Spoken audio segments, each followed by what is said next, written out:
Welcome to PD TV. Andhra Pradesh రాష్ట్ర రాజకీయాల్లో 21వ తారీఖున ఏం జరగబోతుందంటూ అందరూ కూడా ఆసక్తిగా ఎదురు చూస్తున్నారు. మాజీ సీఎం వైఎస్ జగన్మోహన్ రెడ్డి అసెంబ్లీకి వెళ్తారా లేదా అంటూ కూడా చర్చించుకునే తరుణంలో అసెంబ్లీలో ప్రతిపక్ష హోదా వైఎస్ జగన్మోహన్ రెడ్డికి దక్కుతుందా లేదంటూ కూడా చర్చ జరుగుతున్న తరుణంలో 21వ తారీఖున ఏం జరగబోతుంది, వైఎస్ జగన్మోహన్ రెడ్డి ఏ విధంగా ముందుకు అడుగులేసే అవకాశం ఉంది, అలాగే ముఖ్యమంత్రిగా నారా చంద్రబాబు నాయుడు ఏ నిర్ణయం తీసుకోబోతున్నారు, ఈ పూర్తి డీటెయిల్స్ అడిగి తీసుకున్నాం సందీప్ గారిని. సరే, 21వ తారీఖున వైఎస్ జగన్మోహన్ రెడ్డి గారు ఏ విధంగా ముందుకు వెళ్ళే అవకాశం ఉందంటారు? అసలు నేను అనుకుంటాం అయితే అసెంబ్లీకి వెళ్తారని అయితే నేను అనుకోవట్లా. ఎందుకని అంటే మీరు గమనించినట్లయితే జస్ట్ కంపారిజన్ అంటే ప్రతి ఒక్కళ్ళు ఇలాగే ఉండాలని ఏం లేదు. ఒకవేళ జగన్మోహన్ రెడ్డి గారు వెళ్ళినా వెళ్ళొచ్చేమో చెప్పలేం, బట్ నా అంచనా అయితే వెళ్ళరు. ఇప్పుడు తెలంగాణనే తీసుకోండి, 2 సార్లు సీఎంగా చేసినటువంటి కేసీఆర్ ఓడిపోయిన తర్వాత అసెంబ్లీకి వెళ్ళారా? లేదు, ఈ రోజు వరకు అసెంబ్లీలో అడుగుపెట్టలా. సేమ్ ఇప్పుడు జగన్మోహన్ రెడ్డి కూడా అసెంబ్లీకి వెళ్తారని నేను అనుకోవట్లా. అందులోనూ ఇది మామూలు ఓటమి కాదు. ఒక గౌరవప్రదంగా ఒక 50 సీట్లో ఒక 60 సీట్లో వచ్చి ఓడిపోతే అది వేరేలా ఉండేది. కానీ ఇక్కడ పరిస్థితి అలా లేదు కదా. భారీగా సీట్లు కోల్పోయి చాలా దారుణంగా కేవలం 11 సీట్లే, ప్రతిపక్ష హోదా కూడా మిగిలినటువంటి పరిస్థితి. ఉన్నటువంటి సీట్లలో 10% సీట్స్ వస్తే మనకి ప్రతిపక్ష హోదా వస్తుంది, అంటే 18 సీట్లు రావాలి. కానీ ఇక్కడ 18 కూడా రాలేదు కదా, కేవలం 11 సీట్లే. ప్రతిపక్ష నాయకుడి హోదా కూడా లేదు ఆయనకి. సో ఇట్లాంటి పరిస్థితుల్లో అసెంబ్లీకి వెళ్తారని అయితే నేను అనుకోవట్లేదు. ఆయన 21, 22 2 రోజులే అసెంబ్లీ సెషన్స్ ఉన్నాయి. ఈ 2 రోజుల్లో జరగబోయేది ఏమీ ఉండదు. ఫస్ట్ రోజు వచ్చేటప్పటికి గెలిచినటువంటి ఎమ్మెల్యేలు అందరితోటి ప్రమాణ స్వీకారం చేయిస్తారు గవర్నరు. తర్వాత రెండో రోజు ప్రొటెం స్పీకర్ని ఎన్నుకుంటారు. గోరంట్ల బుచ్చయ్య చౌదరిని ప్రొటెం స్పీకర్గా పెట్టారు. సో ఆయన సభా కార్యకలాపాలు నడిపిస్తారు. రెండో రోజు స్పీకర్ ఎన్నిక ఉంటుంది. స్పీకర్గా ఎలాగూ ఏకగ్రీవంగానే అవుతుంది. ఎందుకని అంటే వాళ్ళకే 164 మంది మెజారిటీ ఉంది కాబట్టి వాళ్ళు ఎవరిని నుంచోబెడితే వాళ్ళే అవుతారు. ఇటు వైసీపీ ఎవరినైనా నుంచోబెట్టినా కూడా దానివల్ల పెద్ద యూజ్ ఏమి ఉండదు. 11 మంది ఓట్లు 10 మంది ఓట్లతో ఏం సాధిస్తారు, ఏం చేయలేని పరిస్థితి కదా. కాబట్టి అక్కడ స్పీకర్కి ఎవరిని పోటీ పెట్టరు. అల్టిమేట్గా టీడీపీ ఎవరిని సూచిస్తే వాళ్ళే అవుతారు. టీడీపీ చింతకాయల అయ్యన్న పాత్రుడిని స్పీకర్గా ప్రపోజల్లో ఉన్నారు అనేది మనకు ఉన్నటువంటి సమాచారం. మరి ఆయన స్పీకర్గా పెడతారా లేదంటే మరొకసారి ఏమైనా ఆలోచనలు చేస్తారా అనేది అయితే చూడాల్సి ఉంది. సో ఇంకా బెటర్ వ్యక్తి ఏమన్నా చంద్రబాబు గారికి దొరికే అవకాశం ఉందా అనేటువంటి దాని మీద. సో స్పీకర్ ఎన్నిక అయిపోతే డిప్యూటీ స్పీకర్ ఎన్నిక అయిపోతుంది, అసెంబ్లీ వాయిదా పడుతుంది. ఎంతో జరిగేది, అంతకు మించి ఏముండదు. సభలో అధికార పక్షం ఒకటి, ప్రతిపక్ష పార్టీగా ఒకటైతే ఉండాలి. మరి ఇక్కడ ప్రతిపక్ష పాత్ర ఎవరు పోషించే అవకాశం ఉందంటారు? ఇక్కడ ఎవరు పోషించడానికి అవకాశం లేదు. ఎందుకంటే ఇక్కడ ప్రతిపక్ష పార్టీగా వైసీపీని అనుకోవాలే తప్ప ప్రతిపక్ష హోదా అయితే రాదు. మరి గెలిచినటువంటి 11 ఎమ్మెల్యేల్లో జగన్ గారు ఒకళ్ళు. ఒకవేళ ఆయన అసెంబ్లీకి రాకపోయినా మిగిలినటువంటి 10 మంది అయినా అసెంబ్లీకి వెళితే కాస్త ప్రజలకు సంబంధించినటువంటి సమస్యలు అసెంబ్లీ వేదికగా చర్చించడానికి ఒక అవకాశం దొరుకుతుంది. అంటే గెలిచినటువంటి ప్రతి ఎమ్మెల్యే కూడా ప్రజా సమస్యల గురించి మాట్లాడచ్చు, తప్పేం లేదు దాంట్లో. అంటే గెలవకపోతే మాట్లాడకూడదా అంటే అసెంబ్లీలో మాట్లాడటానికి అవుతుంది, బయట మాట్లాడచ్చు. అయితే అసెంబ్లీలో ప్రవేశపెట్టే బిల్లులకు సంబంధించి కావచ్చు, ఇంకేవైనా నిర్ణయాల గురించి కావచ్చు, అర్థవంతమైనటువంటి చర్చ జరగాలి అంటే ఖచ్చితంగా అసెంబ్లీకి వెళ్ళి తీరాలి. ఏవైనా తప్పుడు నిర్ణయాలు అని చెప్పి అనిపిస్తే వాటి గురించి ప్రశ్నించాలి, చర్చించాలి. అర్థవంతమైన చర్చ జరిగిన తర్వాత వాటి మీద నిర్ణయాలు తీసుకోబడాలి. దానికోసమైనా వెళ్ళాలి. బట్ వెళ్తారు అనేటువంటి అయితే నాకు అనిపించట్లేదు. ఎందుకంటే ఈ రిజల్ట్ వచ్చిన దగ్గర నుంచి ఇప్పటి వరకు ఉన్నటువంటి సమయం కూడా మనం చూస్తే జగన్మోహన్ రెడ్డి కేవలం తాడేపల్లిలోని తన నివాసానికే పరిమితం అవటం, పార్టీ శ్రేణులతో సమీక్షా సమావేశాలు కూడా అక్కడే నిర్వహించడం, ఇప్పటి వరకు చాలా దాడులు జరిగినాయి అనేది కూడా మనం చూస్తూ ఉన్నాం, వార్తల్లో వింటూ ఉన్నాం. కనీసం వారి కుటుంబాలను పరామర్శించడానికి కూడా ఆయన బయటికి రాలి. ఆయన పార్టీకి సంబంధించిన నేతలు కార్యకర్తలే కదా, సో వాళ్ళని చూసుకోవాల్సిన బాధ్యత ఆయనకు ఉంది కదా. మరి అలాంటి వ్యక్తి ఈరోజు బయటకు వచ్చి అసెంబ్లీకి వచ్చేసి ఏదో పోరాడతారని అయితే నేను అనుకోవట్లేదు. పార్టీని బలోపేతం చేసేటువంటి క్రమంగా కావచ్చు, లేదా ఆయన మరలా ప్రజల మధ్యకు వస్తానన్నాడుగా, మళ్ళీ ఏ పాదయాత్ర ఓదార్పు యాత్ర లాంటివి ఏమన్నా పేర్లు పెట్టి ముహూర్తం ఖరారు చేసిన తర్వాత తప్ప ఇక ఇప్పట్లో వస్తారని అయితే నేను ఆశించట్లా. అంటే ఎన్నికల్లో ఓటమి తర్వాత వైసీపీ పార్టీ అసెంబ్లీకి వెళ్ళకపోతే కనుక, అంటే వైఎస్ జగన్మోహన్ రెడ్డి వెళ్ళకపోతే ఇది మరింత నష్టం కదంటారు వైసీపీ పార్టీకి?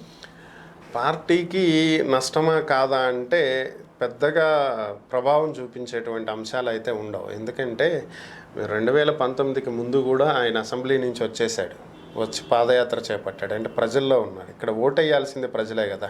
ప్రజల్లో ఎంతమంది అసెంబ్లీ సెషన్స్ చూస్తారు, ఎంతమంది అసెంబ్లీలో ప్రజల గురించి మాట్లాడుతున్నారా లేదా, మంచి నిర్ణయాలు తీసుకుంటున్నారా లేదా అనేది తెలుసుకుంటారు? చాలా తక్కువ మంది కదా. ఎక్కువ మంది ప్రజలు అసెంబ్లీ సెషన్స్ చూసేవాళ్ళు లేరు. సో వాళ్ళని నేరుగా కలిస్తేనే ఆయనకు ఉపయోగం, పార్టీకి ఉపయోగం. ప్రజలకు ఉపయోగపడాలంటే మాత్రం ఖచ్చితంగా ఆయన అసెంబ్లీకి వెళ్ళి తీరాలి. మరి రెండింటికి చాలా డిఫరెన్స్ ఉంది. మరి ఏం చేస్తారో చూడాలి. ప్రతిపక్ష హోదా మరి జనసేన పార్టీకి ఏమైనా దక్కే అవకాశం ఉందంటారా? పవన్ కళ్యాణ్ కూడా మేము తీసుకుంటాక రెడీగా ఉన్నామంటూ కూడా మన మధ్యన చెప్పినటువంటి ఒక మాట. ఆయన అధికారంలో ఉండి ప్రతిపక్ష హోదా ఎలా తీసుకుంటారు? రెండు చేస్తామని అంటున్నారు. ఇవన్నీ మామూలుగా చెప్పడానికి బాగుంటాయి, కానీ ఇది ఎట్లా ఉంటుందంటే మీకు ఒక చిన్న ఎగ్జాంపుల్ చెప్తా. ఇప్పుడు అధికార పక్షంలో ఉన్న ఎమ్మెల్యేలకే ఇప్పుడు టీడీపీ గెలిచింది అనుకుందాం. టీడీపీ తరపున గెలిచినటువంటి ఎమ్మెల్యేలకే మంత్రి పదవులు ఇవ్వాలా? వైసీపీ తరపున గెలిచినటువంటి ఎమ్మెల్యేలకి ఇవ్వకూడదా? అలా రూల్ ఏమన్నా ఉందా రాజ్యాంగంలో? లేదు కదా. సో తమ పార్టీ వాళ్ళని మెప్పించడానికి కేవలం తమ పార్టీ వాళ్ళకి మాత్రమే ఇస్తున్నారు. మీరు గమనిస్తే గతంలో ఇంకొక పార్టీ గెలిచినప్పటికీ కూడా డాక్టర్ బిఆర్ అంబేద్కర్ గారికి స్థానం కల్పించారు కేంద్ర క్యాబినెట్లో. ఆయన అప్పుడు అధికార పక్షం వైపు లేడు, అయినా కూడా ఆయనకి పదవి ఇచ్చారు. ఎందుకు? ఆయన ఆ పదవికి సమర్థవంతుడు అని చెప్పి ఆయనకి ఇవ్వటం జరిగింది. అలా ఎవరైనా సరే ప్రతిపక్షంలో సమర్థులు ఉంటే వాళ్ళకి పదవులు ఇవ్వచ్చు, అది పెద్ద విషయం కాదు.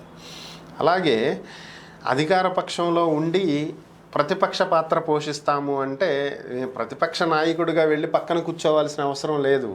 ఇప్పుడు గెలిచినటువంటి 164 మంది కూటమి అభ్యర్థుల్లో కూడా విభేదాలు వస్తాయి. అంటే ఇక్కడ విభేదాలు అంటే ఏంటంటే నేను అనేది వాళ్ళు విడిపోయే పరిస్థితి అని కాదు నా ఉద్దేశం. ఇక్కడ ఏదైనా ఒక బిల్లును ప్రవేశపెట్టేటప్పుడు ఏకాభిప్రాయం అనేది ఇంపార్టెంట్. ఇక్కడ అంటే 100 మంది ఉంటే 100 మందికి నేను తీసుకున్న నిర్ణయం నచ్చాలని లేదుగా. అందులో ఒక 60 మందికి నచ్చకపోవచ్చు, కేవలం 40 మందికే నచ్చవచ్చు. అప్పుడు 60 మంది ప్రతిపక్షమే, వాళ్ళు అలా ప్రతిపక్ష పాత్ర పోషించవచ్చు. లేదు ఈ బిల్లు కరెక్ట్ కాదు, మేము దీన్ని ఒప్పుకోవట్లేదు, మేము ఓటేయము, కాబట్టి మీరు దీన్ని మరలా ఈ మార్పులు ఈ చేర్పులు చెయ్యండి, అప్పుడే మేము బిల్లుకి ఓటేస్తామని చెప్పి అధికారంలో ఉన్నా కూడా వాళ్ళు ప్రశ్నించవచ్చు. ఆ హక్కు ఎమ్మెల్యేలకు ఉంది. ప్రజల తరపున మాట్లాడే హక్కు ప్రతి ఎమ్మెల్యేకి ఉంది. వాళ్ళు మాట్లాడవచ్చు. వాళ్ళు అధికార పక్షంలో ఉన్నారా ప్రతిపక్షంలో ఉన్నారా అనేది ఇక్కడ క్వశ్చనే కాదు అసలు. కాబట్టి పవన్ కళ్యాణ్ ప్రతిపక్ష హోదా మేము తీసుకుంటాము అంటే అదేమి స్పెషల్గా ప్లేట్లో పెట్టించేది కాదు తీసుకుంటానికి. ఒకవేళ ప్రభుత్వం తీసుకునే నిర్ణయాల్లో గనక మీకు అభ్యంతరాలు ఉంటే అసెంబ్లీ వేదికగా మీరు దాని మీద చర్చించవచ్చు, అపోజ్ చేయొచ్చు, అవసరమైతే ఓటింగ్ని అవాయిడ్ చేయొచ్చు. ఆ హక్కు ప్రతి ఒక్కళ్ళకి ఉంది. ఆ టీడీపీ ఎమ్మెల్యేలకు ఉంది, బీజేపీ ఎమ్మెల్యేలకు ఉంది, జనసేన ఎమ్మెల్యేలకు ఉంది, వైసీపీ ఎమ్మెల్యేలకు కూడా ఉంది. ఎవరైనా సరే ఇది చెయ్యొచ్చు. వాళ్ళకి అది రాజ్యాంగం కల్పించినటువంటి హక్కు. మనం ఈ పార్టీ తరపున గెలిచాం కదా అని చెప్పి అధినేత ఏ నిర్ణయం తీసుకుంటే దానికి తలవపాల్సినటువంటి అవసరం లేదు. ఫస్ట్ అది తెలుసుకోవాలి. వైసీపీ పార్టీ ఒకవేళ అసెంబ్లీకి హాజరైతే కనుక ఎటువంటి ఉపయోగం లేదు, అంతా డామినేషన్ అంతా కూటమిదే. ఇక అది మాస్ ర్యాగింగ్ అనుకోవాలి. ఇక ఇప్పుడు చూసాం కదా, గతంలో వీళ్ళు 23 మంది ఉంటే వాళ్ళు 151 మంది ఎలా ర్యాగింగ్ చేశారో అసెంబ్లీ సెషన్స్ చూసాం కదా. హాస్యాస్పదంగా ఏ స్థాయిలో ఉండేవనేది ఇది ఇంకో నెక్స్ట్ లెవెల్ ఉంటుంది అంతే, దాంట్లో డౌట్ ఏం లేదు. వీళ్ళు 11 మంది, వాళ్ళు 164 మంది, మా ఇక నెక్స్ట్ లెవెల్ ర్యాగింగ్ ఉంటుంది. అది కామన్గా ఉండేది. వాళ్ళు అప్పుడు వీడియోలు వేసి చూపించారు కదా, వీళ్ళు అవసరమైతే 3Dలో వేసి చూపిస్తారు. సో ఇట్లాంటివే జరిగేది అక్కడ. దానివల్ల ప్రజలకి ఎంతవరకు ఉపయోగం అనే దాని గురించి ఆలోచించే కంటే రేపు ఎన్నికల కోసం వీళ్ళని బద్నాం చేద్దామా అని వాళ్ళని బద్నాం చేద్దామా అనేది వీళ్ళే ఆలోచిస్తారు తప్ప ప్రజలకు ఉపయోగపడే పనులు చేస్తారని అయితే నేనైతే అనుకోవట్లేదు. మారిన చంద్రబాబుని చూస్తారు అని చెప్పి చంద్రబాబు గారు చెప్పారు కదా, నిజంగా మారిన చంద్రబాబు ఏంటి అనేది కొద్ది రోజుల్లో తెలుస్తుంది. ఇప్పుడే కదా స్టార్టింగ్ పీరియడ్, ఇమీడియట్గా అదయ్యిందా ఇదయ్యిందా అట్లా చేశారా ఇట్లా చేశారా అని చెప్పి అడగటం కూడా కరెక్ట్ కాదు. మనం కొంత టైం అనేది కేటాయించాలి. ఆ టైం తర్వాత ఇచ్చినటువంటి హామీలు నెరవేర్చారా లేదా, మరి రాష్ట్రాన్ని గాడిన పెట్టారా లేదా, ఇట్లాంటివి మనం నెక్స్ట్ క్వశ్చన్ చేయడానికి కూడా ఛాన్స్ ఉంటుంది, ఆ అవకాశం ఇవ్వాలి. కాకపోతే ఖచ్చితంగా సభలో మాత్రం ఒక లెవెల్లోనే నడుస్తుంది తప్ప నార్మల్గా నడుస్తుందని అయితే నేనైతే ఆశించట్లేదు. బెస్ట్ ఎగ్జాంపుల్ ఒక్కటి చెప్తా. ఇప్పుడు సంబంధిత శాఖలన్నీ కూడా 24 పోర్ట్ఫోలియోలు, అందరూ కూడా మీ శాఖల్లో ఎక్కడెక్కడ అవినీతి జరిగింది, ఎక్కడెక్కడ ఏం జరిగింది ఏంటి అనేటువంటి అంశాన్ని శ్వేతపత్రాలు రెడీ చేయండి అని చెప్పారు. ఎందుకు ఇవి రెడీ చేస్తున్నట్టు? జస్ట్ ఒక చిన్న మాట మనం అనుకుందాం. ఇప్పుడు ఒక పార్టీని ఓడించి పక్కన కూర్చోబెట్టి మిమ్మల్ని అధికారంలోకి ప్రజలు తీసుకొచ్చారు అంటే ఆ ప్రభుత్వం ఏదో తప్పులు చేసిందనో, ఆ ప్రభుత్వం అవినీతి చేసిందనో, ఆ ప్రభుత్వం చేసిన పరిపాలన కరెక్ట్ కాదనో ప్రజలు భావించబట్టే కదా మిమ్మల్ని ఇక్కడికి తీసుకొచ్చింది. దానికి శ్వేతపత్రాలు రిలీజ్ చేసి ప్రజలకు చూపించాల్సినటువంటి అవసరం లేదే. ప్రజలకు ఆల్రెడీ తెలిసిన విషయమే అది తెలుసు కాబట్టే మిమ్మల్ని అధికారంలోకి తెచ్చి వాళ్ళ పక్కన కూర్చోబెట్టారు. ఇప్పుడు మీరు చేయాల్సింది ఏంటి?